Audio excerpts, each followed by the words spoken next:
নয়, মোবাইল ছিনতাই, vanity bag ছিনতাই, আমি আমার স্ত্রী নাজমুন বেবি সহ এই ধরনের অনেক মামলা দিয়ে প্রায় 3.5 বছর আমাকে কারাগারে রাখা হয়েছিল। বেরিয়ে আসার পর ভাবলাম সময়টা কাজে লাগায়, একটি পিএইচডি করার চেষ্টা করলাম এবং আমার গবেষণার পত্র ছিল উচ্চতর শিক্ষা বাংলাদেশে, হায়ার এডুকেশনে বাংলাদেশে কি করা যায়, যেহেতু 5টি বছর দেশমাতা বেগম খালেদা জিয়ার সাথে শিক্ষা প্রতিমন্ত্রীর দায়িত্বে ছিল। আমার ঠিকঠাক করলাম লন্ডনে গিয়ে আমার থিসিসের উপাত্তর কথা বলার পর তিনি হেসে দিয়ে বললেন, হায়ার এডুকেশনে গবেষণা করে বাংলাদেশে তো বেকারত্বের কারখানা বানাবেন, তার চেয়ে ভালো আপনার গবেষণা উপাত্ত চেঞ্জ করে কারিগরি শিক্ষায় নিন। অনেকটা ঘাপে গেল, প্রায় 30% কাজ শেষ হয়ে গেল, এরপর আমাকে টপিক চেঞ্জ করতে হবে।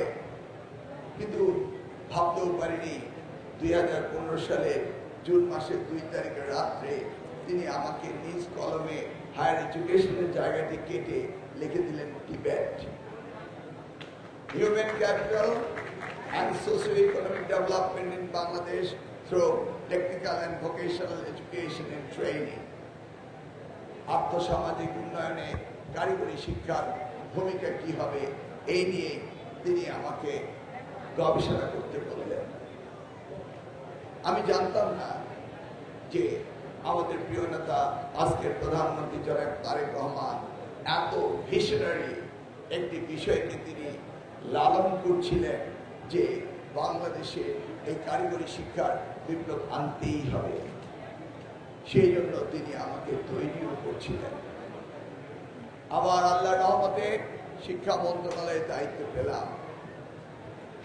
তিনি বাজেট ঘোষণা করলেন, বললেন আমি জিডিপির 5% বাজেট দেব পর্যায়ক্রমে।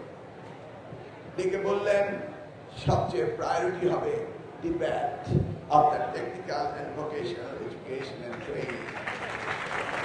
This is a lifelong education. Everybody does indeed need Tibet.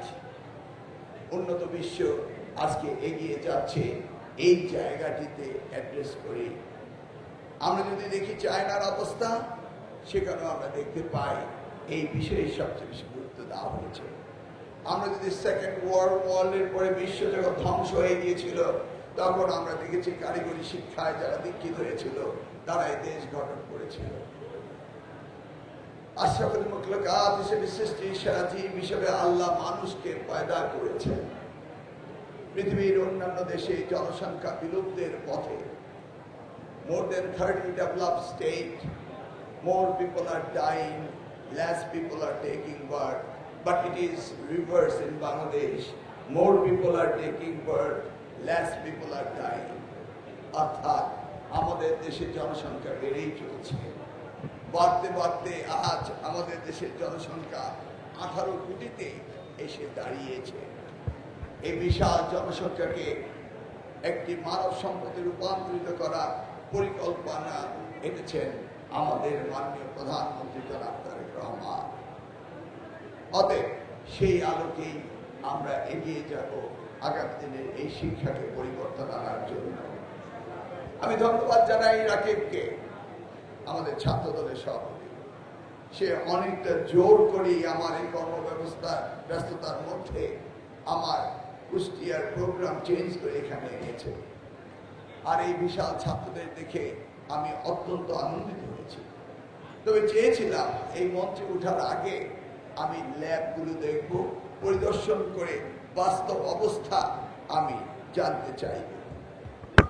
এই প্রতিষ্ঠানটি প্রতিষ্ঠিত হয়েছিল 1955 সালে। তদানীন্তন পাকিস্তান গভর্নমেন্ট এটাকে করেছিল। এই প্রতিষ্ঠানটি একটি বিশাল প্রতিষ্ঠান রয়েছে। এই প্রতিষ্ঠানে আমাদের যা ক্যাপাসিটি রয়েছে, এই ক্যাপাসিটিকে আমরা সঠিকভাবে ব্যবহার করছি না। সেদিক দিয়ে আমাদেরকে এই টেকনিক্যাল এডুকেশনে এই ঢাকা পলিটেকনিক ইনস্টিটিউটকে আমি বলতে পারি this is the foundation of the journey of the technical education in Bangladesh.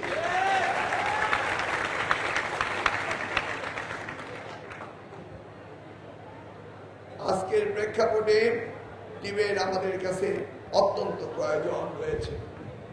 আমাদের ট্রেডিশনাল এডুকেশন থেকে বেরিয়ে আসতে হবে, এর কোনো বিকল্প নেই। আমি আসার সময় রোবোটিক্সের উপরে তারা সুন্দরভাবে দেখালো কি করতে পারছে। তাদের মেধা মনন উৎসাহিত করতে হবে সরকারের পক্ষ থেকে।